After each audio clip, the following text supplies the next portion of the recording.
ಬೀದರ್ ಜಿಲ್ಲೆಯ ಸಮಸ್ತ ಜನತೆಗೆ ನನ್ನ ನಮಸ್ಕಾರಗಳು. ಆತ್ಮೀಯ ಬಂಧುಗಳೇ, 14ನೇ ಏಪ್ರಿಲ್ ಬೀದರ್ ಜಿಲ್ಲೆ ಜನತೆಗೆ ಒಂದು ಐತಿಹಾಸಿಕವಾದಂತಹ ಒಂದು ದಿವಸ.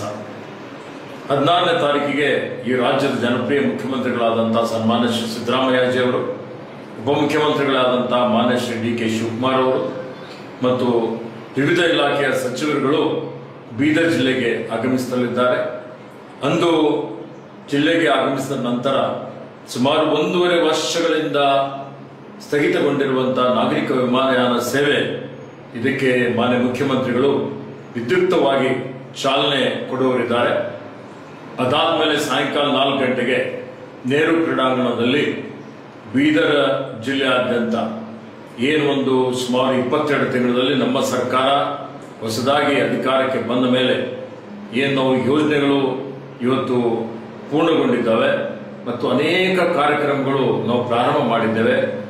ಇವತ್ತು ಇವೆಲ್ಲ ಕಾರ್ಯಕ್ರಮಗಳಿಗೆ ಅವರು ಶಂಕುಸ್ಥಾಪನೆ ಮತ್ತು ಉದ್ಘಾಟನೆ ನೆರವೇರಿಸಲಿದ್ದಾರೆ. ಅದರಲ್ಲಿ ಇದು 2025ನೇ ವರ್ಷ. ಹೀಗಾಗಿ 2025 ಕೋಟಿ ರೂಪಾಯಿ ಮೊತ್ತದ ಅನುದಾನದಲ್ಲಿ ಈಗಾಗಲೇ ಪೂರ್ಣಗೊಂಡಿದ್ದಾವೆ ಮತ್ತು ಶಂಕುಸ್ಥಾಪನೆ ಮಾಡ್ತಾ ಇದ್ದೇವೆ. ಈ ಕಾಮಗಾರಿಗಳಿಗೆ ಇವತ್ತು ಚಾಲನೆ ದೊರಕಲಿದೆ. ಅದರಲ್ಲಿ ವಿಶೇಷವಾಗಿ ನೀರಾವರಿ ಯೋಜನೆ, ಕ್ರೀಡಾಂಗಣ, ಬೀದರ್ ಜಿಲ್ಲಾಡಳಿತದ ಸಂಕೀರ್ಣ, ತಾಲೂಕಾ ಆಡಳಿತ ಕಚೇರಿಗಳು, ಇವತ್ತು ನಮ್ಮ ಅರಣ್ಯ ಇಲಾಖೆ ವತಿಯಿಂದ ಇವತ್ತು ಎಕೋ ಟೂರಿಸಂ ಪ್ರಾಜೆಕ್ಟ್, ಹೀಗೆ ಆಸ್ಪತ್ರೆ, ಸುಮಾರು ಅಭಿವೃದ್ಧಿ ಪರ ಕೆಲಸ ಕಾರ್ಯಗಳು ಇದಕ್ಕೆ ಚಾಲನೆ ದೊರಕಲಿದೆ.